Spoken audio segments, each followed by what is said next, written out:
Welcome back to Shattering Myths. We're going to turn the page here and talk about a story that's quite different than the last few have been. This is a story from the New York Times. It appeared yesterday, and it says something that, well, they have no clue as to why this is the case. I just thought it was interesting. And it reads that space is no place for people. It goes on to say, in space, our heads swell. A typical human being is about 60% water, and in the free fall of space, the body's fluids float upward into the chest and into the head. Legs atrophy, faces puff, and pressures inside the skull rises. They're just saying that away from gravity and away from the form that humankind was created to live, which is upright on our feet, that our bodies just don't work. You know, every valve in the human body, the way the heart works, you know, if you just think of the heart as a pump, well, you know, okay, so the heart can pump blood out to the various, under pressure, to various parts of the body, you know, up to our brains and down to our toes, out to our fingers, but how does the blood get back?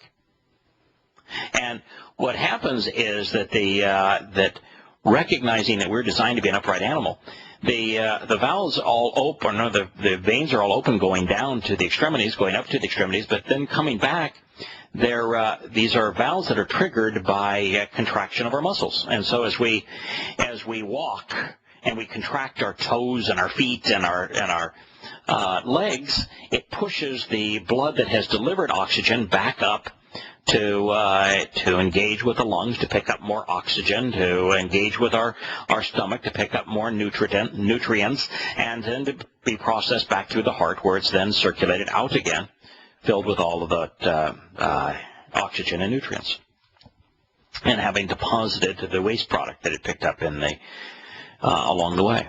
But it's a design that is designed specifically to function in the gravity of Earth. Higher gravity won't function.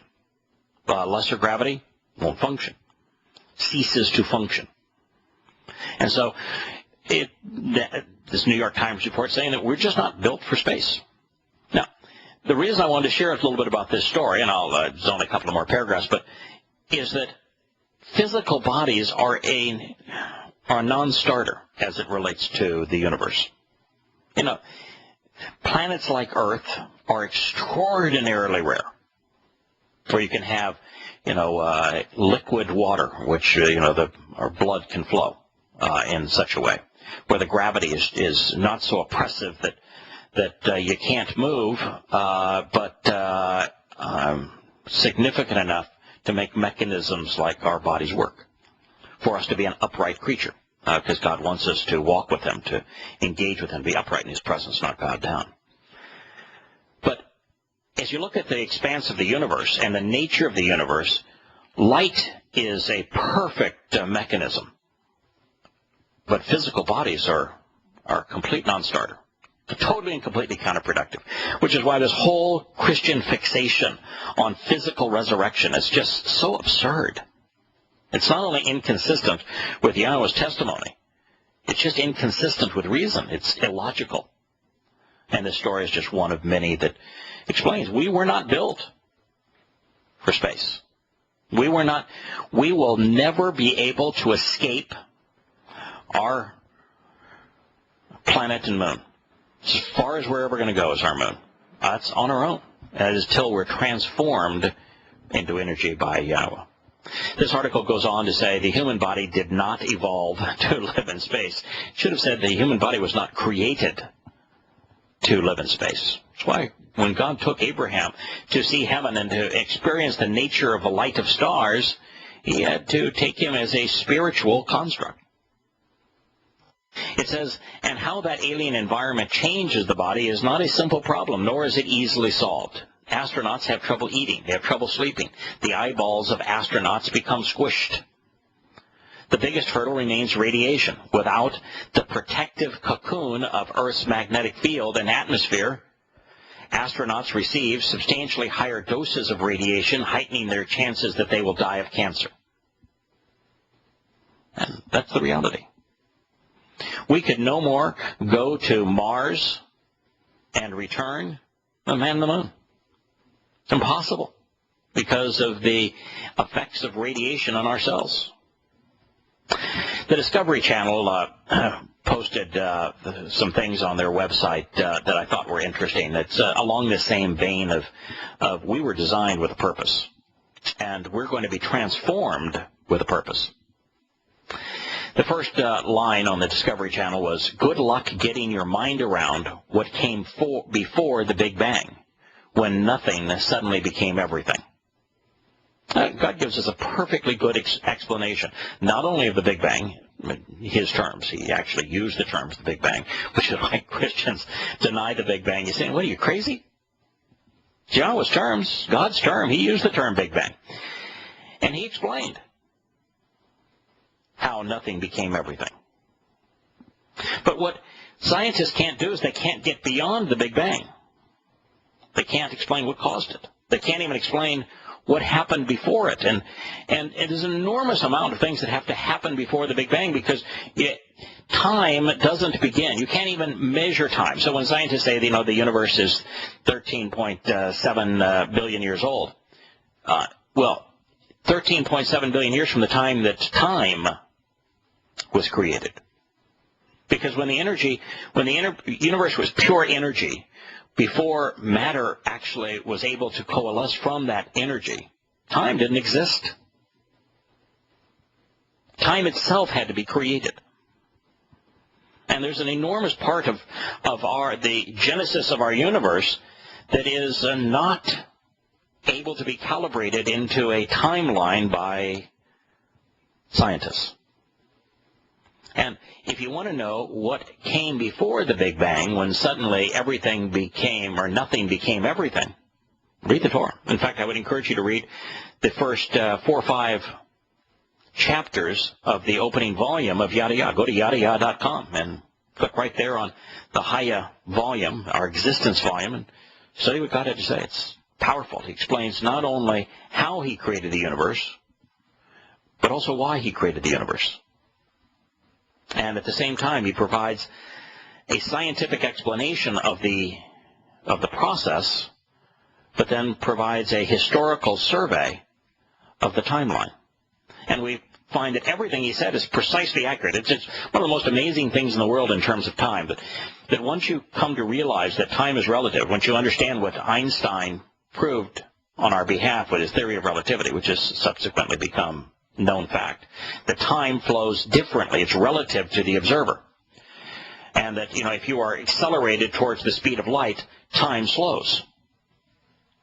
So that in the presence of enormous energy, time would flow more slowly. So what would be 6 24-hour days from the appearance of someone at creation, we know for fact is about 14 billion years from our perspective looking back, because time flows much more rapidly here on Earth than it did at the site of creation.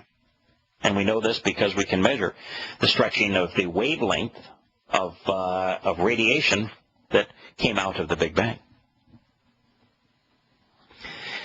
The Discovery Channel's next statement is, "No force in the universe can counter a black hole's overwhelming gravitational force. It's the ultimate destroyer." We've talked about this, that God describes Sheol, the place where those who have led the souls away from him through politics and religion, through militarism and through jaundiced economic schemes, that's where they're going to spend eternity. And the Discovery Channel has a whole presentation on the nature of a black hole, which is the real Sheol, the real hell. It's a place where nothing escapes, where time simply exists, but that the pull, the gravitational pull, allows nothing to emerge. Then the Discovery Channel in that documentary said, had gravity been even a fraction less, and the numbers are overwhelming. It's like 10 to the 30th power less, I mean, just infinitesimally less influential, then the material universe could not have formed and thus would not exist. And had gravity been an infinitesimal fraction more powerful, the universe would instantly have collapsed and become nothing but the world's the universal black hole. Everything would be like hell. A lightless place. A one-dimensional place. This story was sent to me by a friend. I found it fascinating for lots of reasons. I'm going to share bits of it and then comment on it. It was reported by a blog, I assume. It's called The Daily Beast, is the source. I don't know their proclivities, but it reads that I think the report that they're citing is from the U.S. News and World Report. So I think that's the source of the story, is U.S. News and World Report, but as presented in the Daily Beast. Its headline: the Louisiana public school system is cramming Christianity down students' throats. Now, mind you, the perspective is, if they're cramming socialist secular humanism, political correctness, down students' throat, that's okay. If they're slamming American propaganda down students' throats, pledge allegiance to the flag, that's okay. If they're requiring the students to learn a corrupt view of Islam, that's okay. But they're cramming Christianity down their throats. Now, to some degree they are, by the way. But it's hypocritical to hold one school district out as cramming Christianity down their students' throats when 99% of them cram socialist secular humanism down their throats. A Buddhist family sued the Sabine Parish School Board for violating their rights to religious freedom. The lawsuit contains a shocking list of religious indoctrinations. Congratulations, this article reads. You are the parent of a private school student, and welcome to the Sabine Parish, Louisiana. We are so happy to have your child learning with us, and we are so grateful that your tax dollars have permitted us to establish the educational programs and academic atmosphere that we've developed. So let's start with what your child will see when he or she enters and departs our school. More on that when Shattering Myths continues after the break.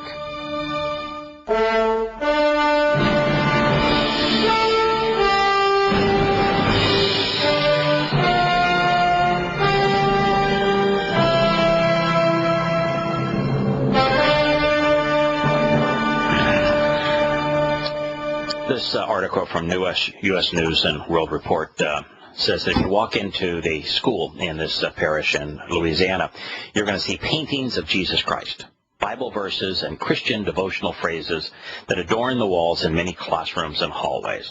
There is a lighted electronic marquee placed just above the building scroll that scrolls Bible verses every day. Let's think about that for a moment. There was no Jesus Christ. So we should begin there. Now, there is a diminished manifestation of Yahowah named Yahusha, and his picture would be well and do well, be meaningful in any educational environment. And if you actually paid attention to what he said and did, it's the most enlightening individual in human history. Now, it's interesting that they would paint him. I have no idea what he looked like. And the closest that we know is the Shroud of Turin, which I suspect is legitimate. And because Yahusha's body was evaporated with radiant energy the night of Passover as we transitioned into Matzah, and that the Shroud of Turin shows the energy that would have been necessary to have the shroud maintain that image, and for the body itself to be completely disintegrated, to no longer exist. That's the perfect, exactly what you would expect from radiation like that. And so I actually think that the Shroud of Turin is the one claim that the Roman Catholic Church has that's actually legitimate. But other than that image, we really don't know what he looked like. And he absolutely did not look like the Roman-nosed, blue-eyed, thin-fingered, average-height guy that was in the perfectly white robes that is shown in Christian depictions. And he most certainly didn't have a halo, which would be purely pagan. He was a man's man. Taller than the average. Dark hair, would have had a little bit of a beard, a bit scrubby. Clothes would have not have been perfectly white or clean, and he made a living prior to beginning his ministry as a stonemason. He was a carpenter in the sense of chiseling stone. Strong man. Not anywhere like the picture has been painted. But if you wanted to have the most influential people of all time, I think the single most influential person who's ever lived is Shaul, who chose the Latin moniker Paulos, and his name is Paul. And he's the founder of the Christian religion. I can't stand him, but he's stunningly influential. Muhammad would be probably second most influential. Because of the pervasiveness today of socialist secular humanism, it'd be hard to discount Adam Weishaupt. But it's hard to discount the importance of having at least some reference to the most influential people who ever lived. It is an educational environment, after all. As it relates to the Bible verses, we know that Bible is a bogus term. Bible is named after an Egyptian sun goddess. Yahowah calls his testimony the Torah, prophets, and Psalms. Psalms means writings that are set to melody.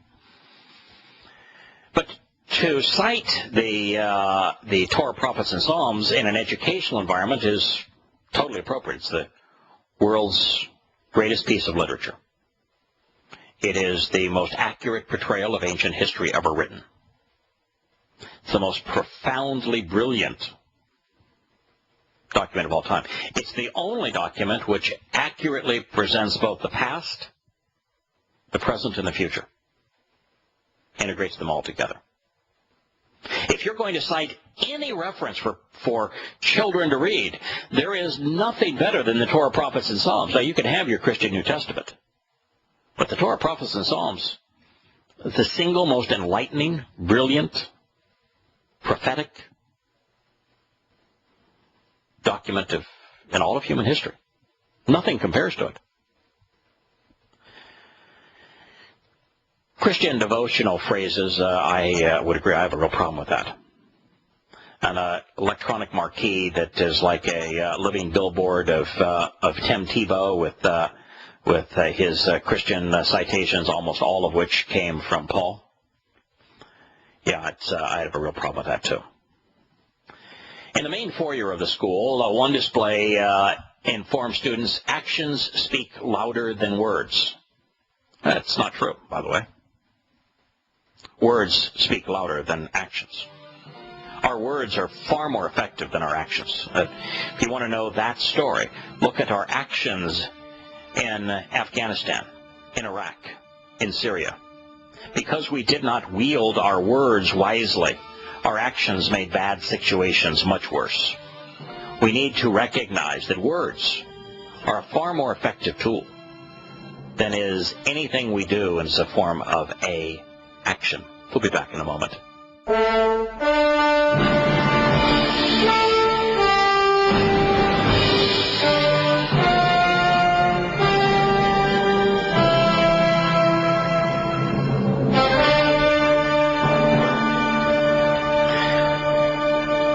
Welcome back to Shattering Myths. We have Larry on the line, and before we get to Larry, I wanted to just read a little bit more from this U.S. News report. What we considered before the break was that the main foyer of the school, one display informs the students that actions speak louder than words. Now, that is not true. The single most important thing that we have today is words. Wielding words accurately, wielding them wisely, using words to understand. There is nothing more powerful than learning from words, communicating with words, developing understanding based on words. The most powerful force in our universe happens to be words. It includes several posters which encourage students to pray, to worship, and to believe. Larry, my friend, can you tell me how many? Larry, how many times in the Torah, which is Yahowah's book of teaching, he asks us to pray? None. Can you tell me, Larry, in Yahowah's book of guidance called the Torah, how many times does he encourage us to worship him? He discourages it. He never once encourages it. Not as much as one time. Okay, and then this last belief. Does Yahowah ever ask us to believe him? Can I elaborate a little bit on that? Sure. Okay, I had a debate today with a guy who was running around saying faith and belief leads me to the light, and on and on and on. And I asked him, I said, so Yahweh's lying when he says that it's understanding and knowledge that damns his children. He doesn't say anything about belief.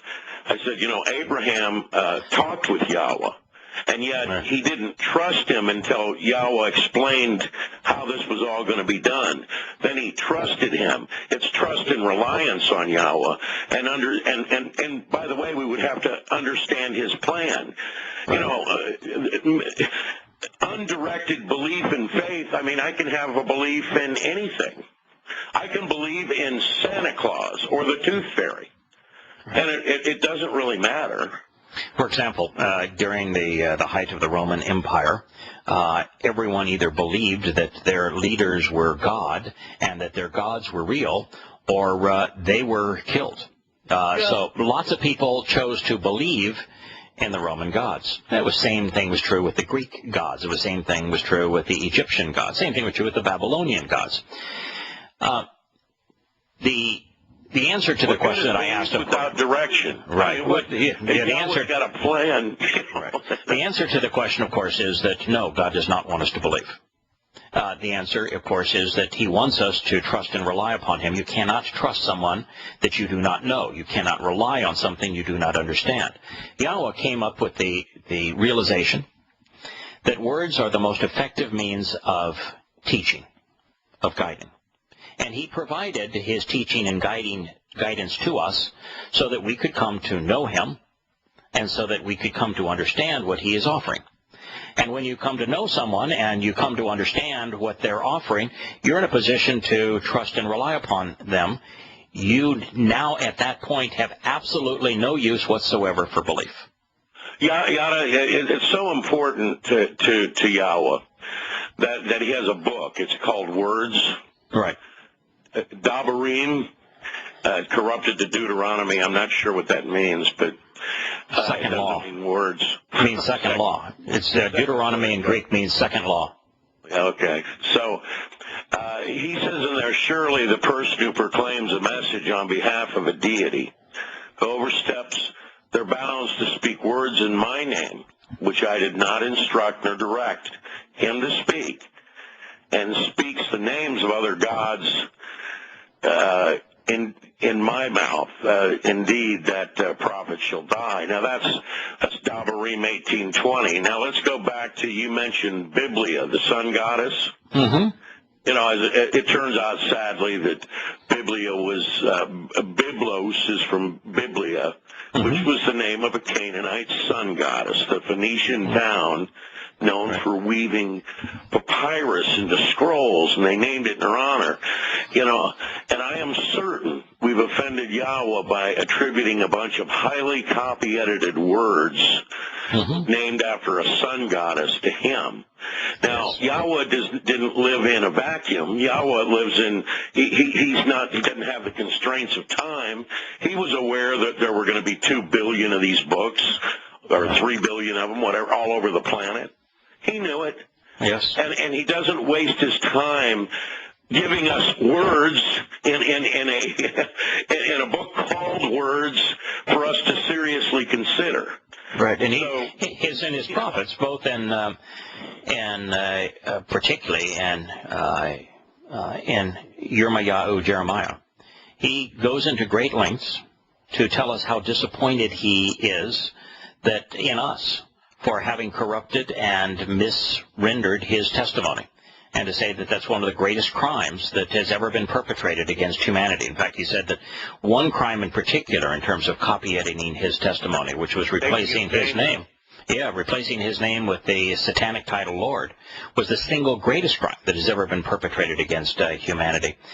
And so God doesn't want you... require worship. They require worship, you know. Yeah, I mean, the reason that Yahowah filled his testimony to us with a scientifically accurate timeline of creation, with a scientifically, historically accurate presentation of early history, and with a precisely accurate presentation of future history, which he calls prophecy, is because when you read these things in this book, and everything he said was true, is true, and is on the cusp of becoming true, then after a while, you don't need to believe. If you're rational and you've invested the time, you know. So when someone asks me, do you believe that so-and-so is inspired, this book? No. I have no use for belief. I know the author of the Torah. He's my friend. We have a one-on-one relationship. I know him personally. I don't believe him. I know him. Now, this article goes on and says, those sparkling electronic Bible verses that, and by the way, those would be all quotes from Paul, help students follow along as staff members routinely lead Christians or lead students in Christian prayer, and also distribute religious literature to students. Recently, for example, one teacher gave students a copy of a book from the Truth for Youth program. Truth for Youth Bibles consist entirely of the Christian New Testament. And they have cartoon tracks that denounce evolution and spread scientifically inaccurate information about birth control and sex, and warn students about the evils of rock music, of drunkenness, pornography, premarital sex, homosexuality, sorcery, witchcraft, and other subjects. These kids these days... everything but the plan, huh? Yeah. It's... half of the Christian New Testament was inspired by Hasatan, the adversary. Everything that Paul says and writes is untrue. He's not just a false apostle. He's not just a false prophet. He's a demonic messenger. He admits it in the second letter to the community at Corinth. He says that he's demon-possessed.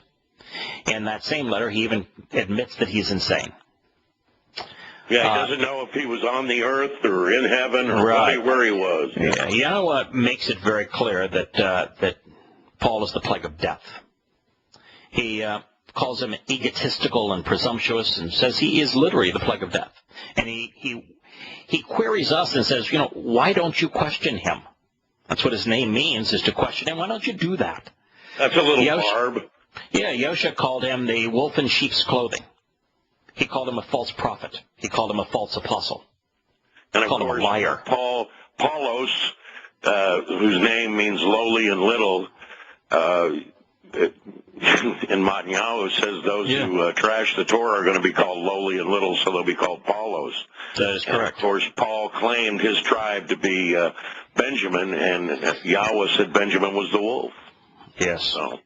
Yeah, there's so many evidences. In fact, for those who are interested, you can go to the website blessyahowah.com or yhwh-qra.com, and you can read the recently edited and elongated version of Questioning Paul. It is absolutely worth your time. It proves emphatically that Paul was a false prophet. Paul is the one who said to pray without ceasing. Yahowah never asks us to pray. Never. What God is really interested in is us prioritizing coming to know him. He gave us 2 eyes and 2 ears so we could listen to him, so we could read what he had to say to us, and 1 mouth, so that once we know who he is, once we understand what he's offering, we can respond to him. Never once asked us to pray, never once asked us to worship. So here you have the Christian New Testament. He does say to us, though, he does tell us not to do anything that looks religious, never to imitate the religious, never. Right, ever. Not in any way, shape, or form. And I don't know of a religion that doesn't worship and bow down. I really don't. Yeah. They all do it. Yep. So now, we're not to imitate that. I do know that. Here's the stupidity of religion. They denounce evolution. Microevolution is an absolute fact. Yahowah speaks of it. He says, that he said when he created creatures, and he goes through the systematically and talks about where he created the various animal forms and how those animal forms then would evolve after their kind. We have all sorts of evidence of microevolution. What we know is not true. They would breed after their kind. Reproduce after their kind. As an example, you can get out there on an island out there in the West Indies or out in the Pacific, excuse me. You get out there and you've got lizards that are they're chameleons that are 18 inches long, and then you've got these little tiny ones that are 1.5 inch long. And what happened was exactly microevolution, just as Mendel's law says. Little lizards bred after little lizards till finally they lost genetic material, and they were little, and the big ones bred after big ones till they lost genetic material, and now they can only breed big lizards. That's microevolution. Now that's not saying that the lizard popped out of a piece of pond scum somewhere. No. That didn't happen. And the Cambrian explosion demonstrates that all 30-plus animal life forms that exist today all came into existence at exactly the same time. So macroevolution is not true. And science and archaeology prove it. But microevolution is true. They talk about here about all sorts of pornography and premarital sex. That's a Pauline teaching as well.